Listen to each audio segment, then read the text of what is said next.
What if the strongest version of you isn't the loudest, but the calmest? Could mastering your emotions be the ultimate freedom in a chaotic world? Discover how ancient Stoic wisdom can guide your mindset through any storm. How do you stay calm in the middle of a storm? How do you stay confident when everything feels out of control? We live in a world that never stops shifting, full of uncertainty, risk, and the unexpected. Every day is a test of our mindset, and in the chaos, it's not the strongest, the richest, or even the smartest who hold their ground. It's the one who stays calm, the one who doesn't react impulsively, who isn't swept away by emotion. Epictetus once said we cannot choose our external circumstances, but we can always choose how we respond to them. It's your response, not your circumstances, that determines where your life goes. Mindset isn't just how you think, it's how you live. It's the strength you show when everything falls apart. Stoicism doesn't promise that life will be easy, but it teaches you how to live in a way that nothing can shake your inner peace. Because if you're not truly happy, you haven't truly succeeded. And if you want success that lasts, you have to start with your mindset. Today, that's what we're going to talk about. 1. You don't control the world, you control yourself. We spend most of our lives trying to change the world. We complain about the weather, feel let down by others, and get confused when things don't go as planned. But Stoicism teaches us one simple and powerful truth. Some things are beyond our control, and the only thing we truly own is our mind and our response.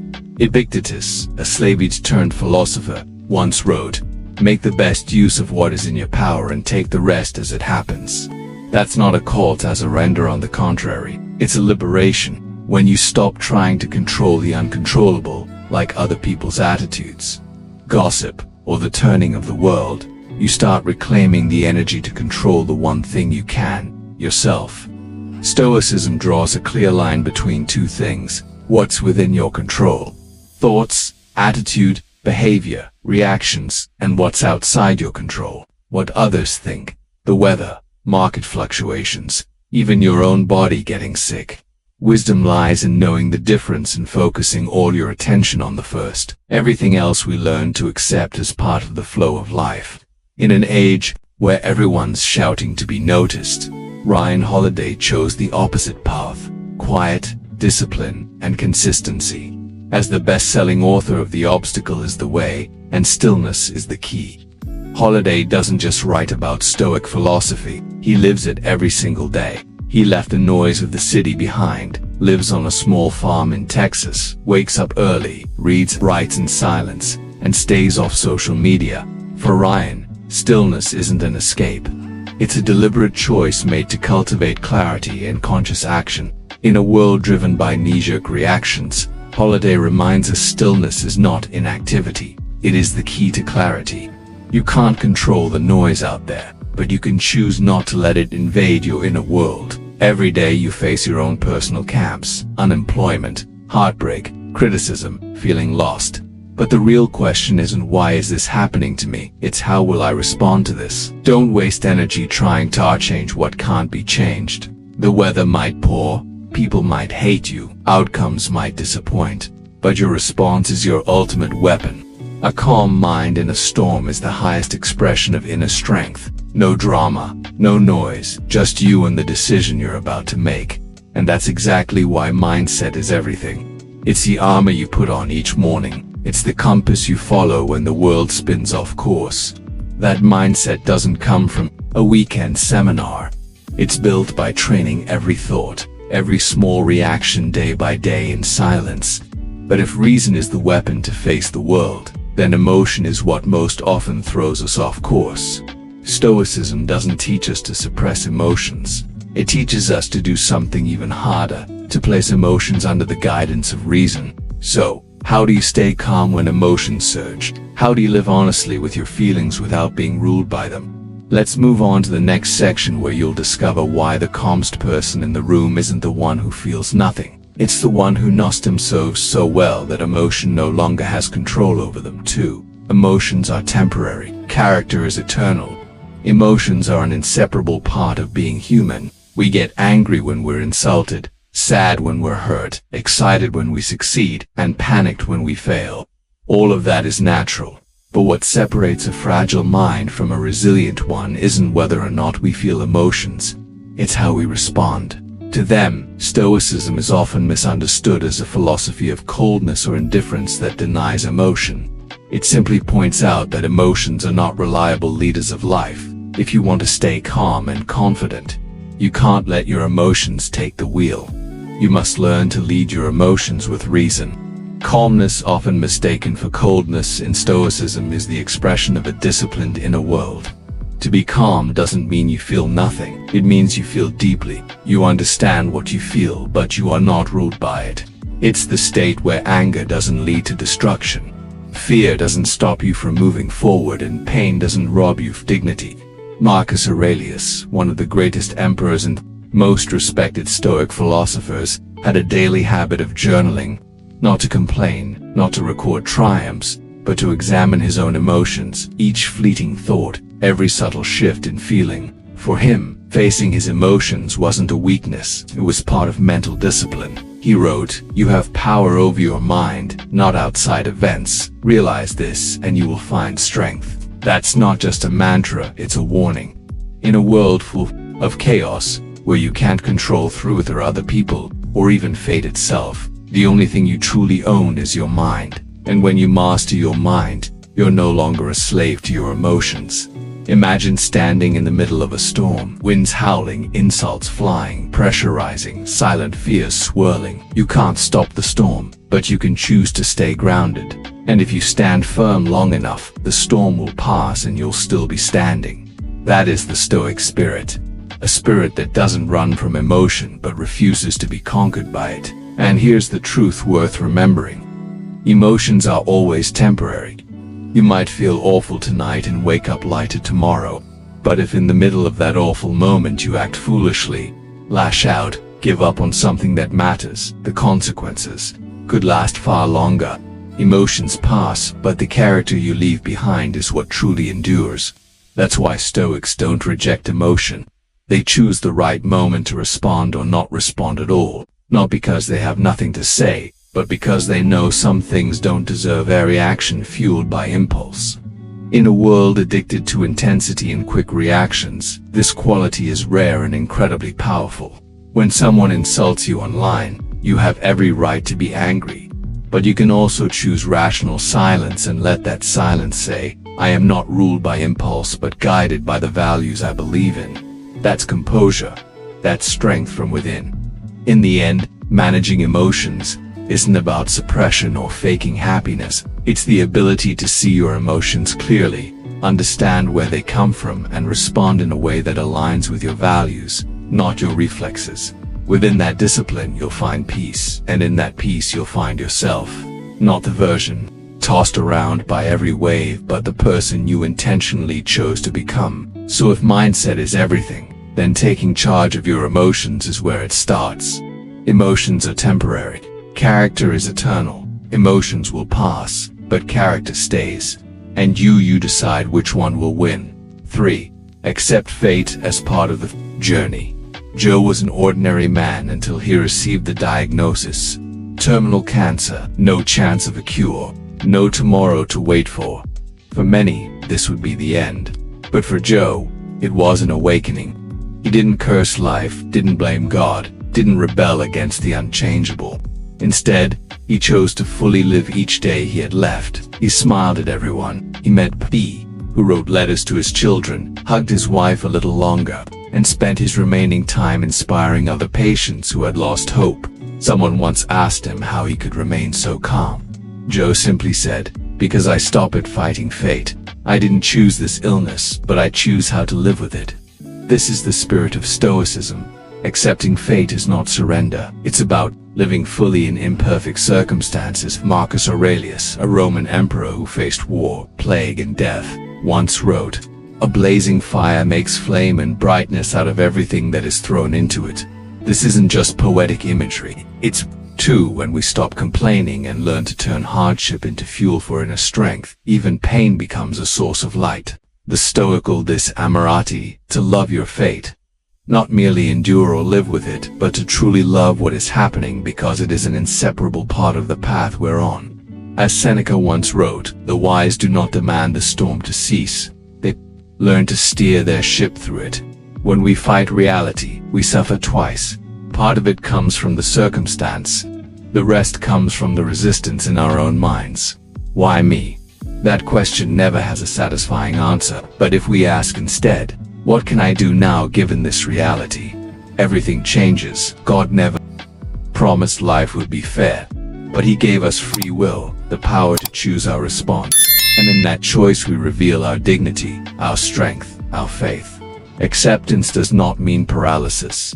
On the contrary, it's the first step in reclaiming ownership of your life. When you stop wasting energy on wishing for the impossible, you free up time and strength to change what you can. Your attitude, your actions, and your sense of purpose. Here's the paradox. The more we accept life's imperfections, the lighter we feel. Control doesn't come from changing the world out there. It comes from transforming the world within. When you see life as a gift, even a brief one, you start to live differently. Every morning becomes a miracle. Every hug, every conversation, every breath becomes a sacred part of the journey. Joe didn't defeat cancer, but he did conquer himself. He lived with clarity, love, and gratitude. And in the end, when he closed his eyes, he didn't go in fear, but in peace because he knew he hadn't run from his fate. He had embraced it as something sacred entrusted to him by God and the universe. When you accept fate as part of your path, not with resentment, not in denial, you don't just become strong, you become free. You no longer need the world to change.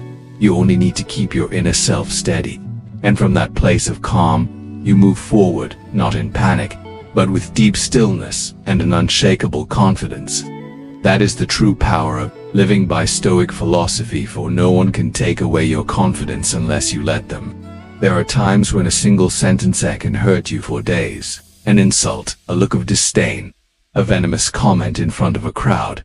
The modern world gives us endless chances to feel small. But what truly matters is this, how you respond to it. That is entirely in your hands. Stoicism teaches us no one can hurt you unless you allow them to. Emotions aren't wild beasts, they are governed by thought. Stoics do not deny that pain is real, but they emphasize this. Pain does not come from the event itself. It comes from how you interpret that event in your mind. Epictetus once wrote, "If Simeone succeeds in provoking you, realize that your mind is complicit in the provocation." This sentence exposes a truth many people avoid. You are not being controlled. You are agreeing to be controlled. When someone insults you, they can throw sharp words your way, but if you don't catch them, they can't touch you. You still have a choice, to stay calm or to burn with pride. Accused of corrupting the youth and disrespecting the gods, Socrates stood before the Athenian court without fear. He didn't plead for his life, nor did he beg for mercy. Instead, he used reason to question the very society that was judging him and accepted death with an astonishing calmness. In Phaedo, he told his students, "Death is not a bad thing if the soul truly is immortal." To Socrates, the value of life was not measured in length, but in integrity. When sentenced to drink hemlock, he did not curse his fate. He simply asked his followers not to weep and reminded them to settle a final debt to the gods as a man departing the world with absolute peace of mind. He could not control the verdict, but he fully controlled how he faced it. That is the height of an unshakable mind. You have that space too. When someone criticizes you online, ignores you, insults you, or tries to make you feel small, you have one quiet second to choose. Do I let this take over my mood, or do I hold on to my power? Confidence or collapse begins in that very moment. Stoicism doesn't tell you to never feel pain. It teaches you to choose what's worth the pain. When you find yourself crushed by a faceless comment, ask yourself, where have I placed my worth? In someone else's words or in the principles I live by? A Stoic places value within, not in how others see them. Marcus Aurelius, emperor and philosopher, faced endless slander, political schemes, and betrayal from those closest to him. But he never reacted like a victim. He wrote in Meditations, "If you are harmed, it is because you have decided that you are." His confidence didn't come from a throne, but from awareness of his own reactions. This isn't easy, especially in the age of social media where people can attack you with a single click. But that's exactly why calm and confidence become your ultimate weapons. No one can take them from you unless you let go of them. In the end, what matters isn't how many judgments you dodge, but how many times you stand tall after they hit. Confidence isn't loud. It is a deep quiet within. The kind that knows your worth is not up for vote, and if you can hold on to that, you've already won without ever striking back. 5. Act on values, not inspiration. Calm doesn't come from being in a good mood. Confidence doesn't magically appear on a sunny day when you suddenly feel strong. Those things, fleeting emotions, come and go like the wind. What keeps you grounded over the years is your values. A Stoic doesn't act based on emotion. They act based on principle. They don't ask, "How do I feel right now?" They ask, "Is this the right thing to do?" That choice, sticking to principles instead of chasing feelings, is what builds real strength. In the middle of a heated argument, you may feel attacked, misunderstood. Your emotions urge you to strike back, defend your ego, and win with words. But the Stoic pauses, not out of fear, but because they understand that peace can sometimes be worth more than victory. They choose values over impulse. There's a quote by Marcus Aurelius that's simple but profound. "If it is not right, do not do it. If it is not true, do not say it." You don't need a degree or life experience to understand that. You just need honesty with yourself. When emotions pull you toward retaliation, judgment, or manipulation, you only need to stop and ask, "Is this right?" If it's not, don't do it. That's power, that's self-control, and few people truly have it because living by values isn't easy. It demands that you set aside immediate emotions for long-term integrity. It requires you to accept discomfort, short-term loss, and inconvenience for the sake of lasting peace within. When you act on impulse, you lose yourself.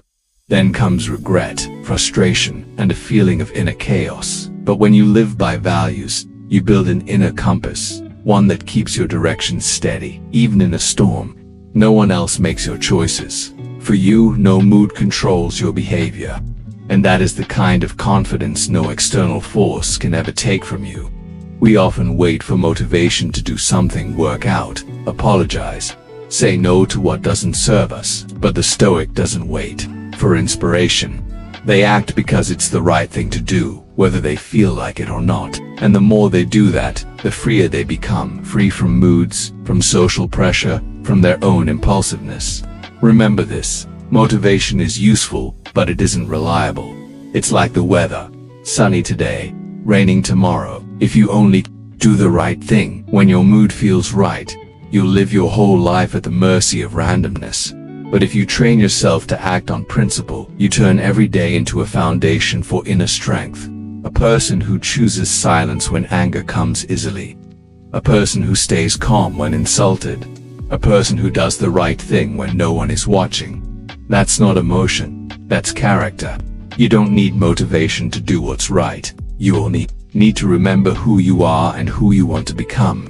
And if you're asking yourself, how do I stay consistent? How do I choose values over feelings every time? The answer is coming next, because if you want to live strong like a Stoic, you can't just think differently.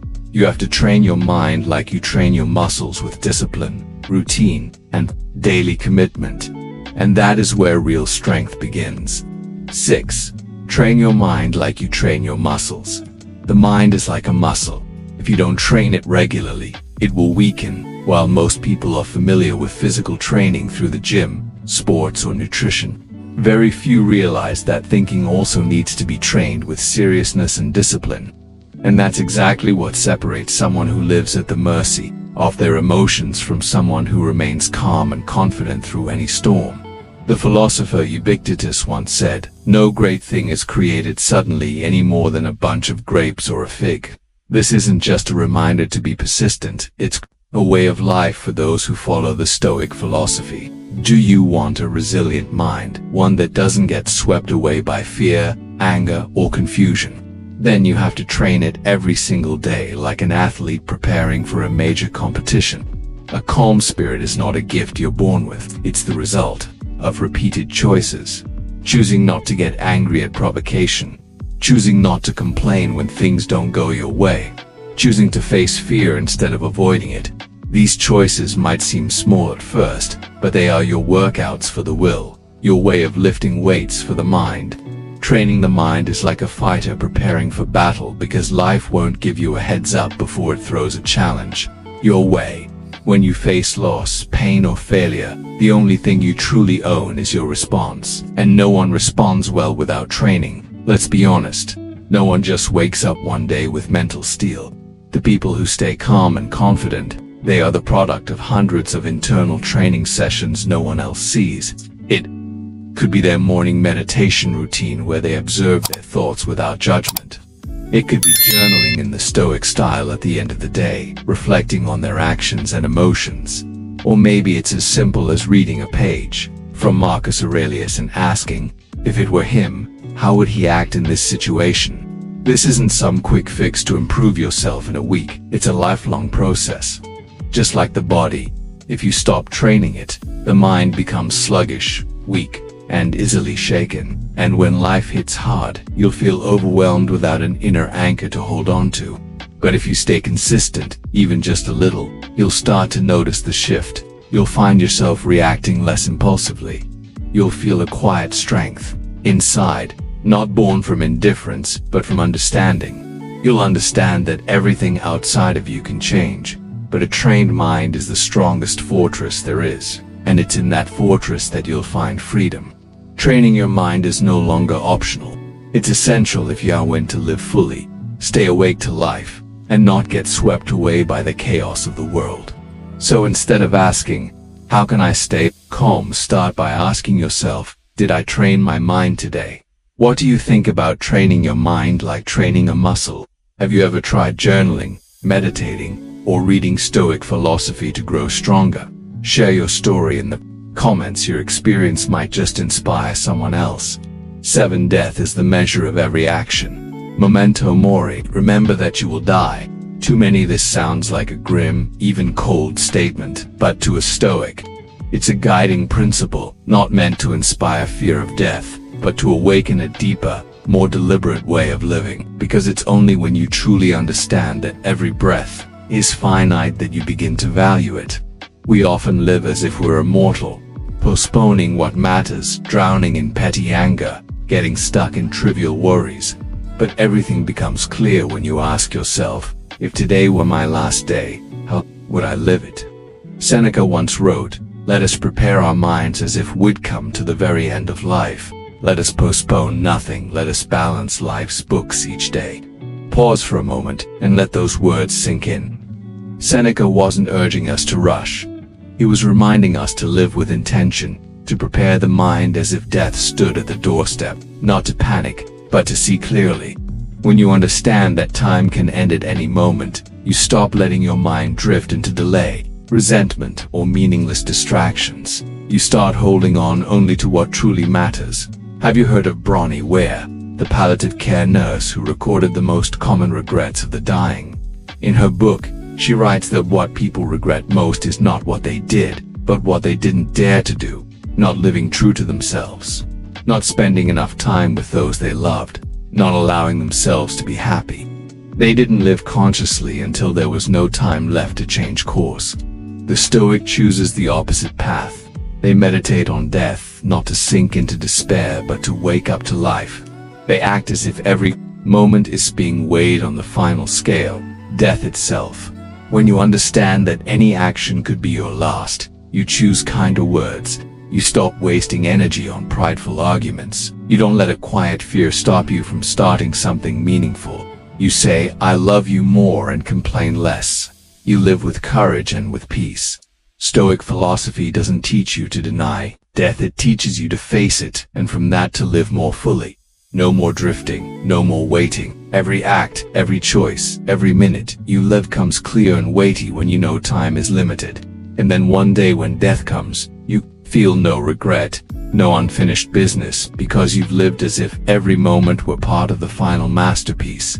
So what happens when a person not only lives fully but remains absolutely calm in the midst of chaos? In the final part, we'll explore why in a world that's noisy and uncertain, calmness is the ultimate strength. Get ready, this might just be the key to stepping into a steadier, wiser version of yourself. 8. The calmest person is the strongest. In a world where loud voices often attract more attention than silence, where outrage, harsh words, and bold imagery are glorified as symbols, but power, it's easy to mistake noise for real strength. But in Stoic philosophy, the strongest person is not the one who controls others, but the one who masters themselves. Not the one who wins every argument, but the one who stays silent when insulted. Not the one who walks the fastest, but the one who walks the steadiest, unshaken in the middle of the storm. We often think of calmness as weakness, as lack of reaction, as passivity, but no, calmness requires more strength than anger. Because anyone can lash out, strike back, or show attitude, very few have the courage to stay still, to see the bigger picture, and to respond only when necessary. Composure is not the absence of emotion, it is the control of emotion, and that control is the peak of human capability. The Stoic philosopher Epictetus once said, "No man is free who is not master of himself." This line is the backbone of the Stoic spirit. In today's world, mastering yourself doesn't mean detaching from life. It means living fully in it without letting it shape who you are. It means when someone insults you, you don't react on impulse. You respond based on your chosen values. When someone tries to overpower you in a meeting, you don't need to speak louder. You stand your ground with quiet inner confidence. That calm doesn't come from bottling things up. It comes from a deep understanding of yourself and the nature of life. The Stoics don't try to control what's beyond their reach. They accept that chaos is inevitable, and they prepare for it by training their inner world. They don't wait for life to calm down to find peace. They build peace while life is still roaring. Marcus Aurelius, a ruler with immense power, is living proof of that. While holding the fate of the Roman Empire in his hands, he spent his night writing to himself in silence, not to impress anyone, but to reflect inward. His writings are not grand or boastful, they are humble, introspective, and driven by a desire to live kindly in a world of constant conflict. He once wrote, "Be like the cliff against which the waves continually break, but it stands firm and tames the fury of the water around it." That is what it means to live, not to fight the storm with a scream, but with the stillness of stone. Today we may not be emperors, but each of us has a personal empire to govern our own mind. When you stay composed in the middle of chaos, you're not just in control of the situation. You become a safe harbor for others. Your calm can anchor your family, your team, your community, and that is real power, not loud, but lasting. So don't seek validation by speaking louder than others. Find strength in intentional silence. Remember, the calmest person isn't fearless, they just refuse to let fear dictate their actions. When you master your own mind, you no longer need to control the world because the world can no longer control you in the same way. Calmness is power, and it is the one kind of power no one can take from you unless you choose to give it away. Your mind is the final stronghold. If you can hold that line, no storm, no matter how fierce, can bring you down. Calmness is not weakness. Confidence is not arrogance. They are true strength forged in the quiet days, shaped by looking inward, and honed by learning to respond with intention. Have you ever asked yourself, what am I actually in control of in this situation? Or, how would I respond if I weren't led by emotion? Share below. What's something that recently tested your calm? And what did that experience teach you? If this video sparked something within you, a flicker of insight, a new perspective, or even just a moment of peace, don't forget to hit like, share it with someone who needs it, and subscribe to keep building unshakable inner strength together. As Marcus Aurelius once said, you have power over your mind, not outside events. Realize this and you will find strength. That strength, it's always been yours to claim. In conclusion, the timeless teachings of Stoicism offer not just a philosophy but a practical roadmap to unshakable confidence and inner calm. From understanding what lies within our control, to mastering emotions, accepting fate, and choosing to live by values rather than moods, this journey is a training ground for mental strength. True freedom begins not in changing the world, but in transforming ourselves. If we can learn to act with intention, to respond rather than react, and to train our minds like we train our bodies, we can weather any storm with dignity, peace, and unwavering purpose. Let calmness be your strength, and let that strength redefine your life.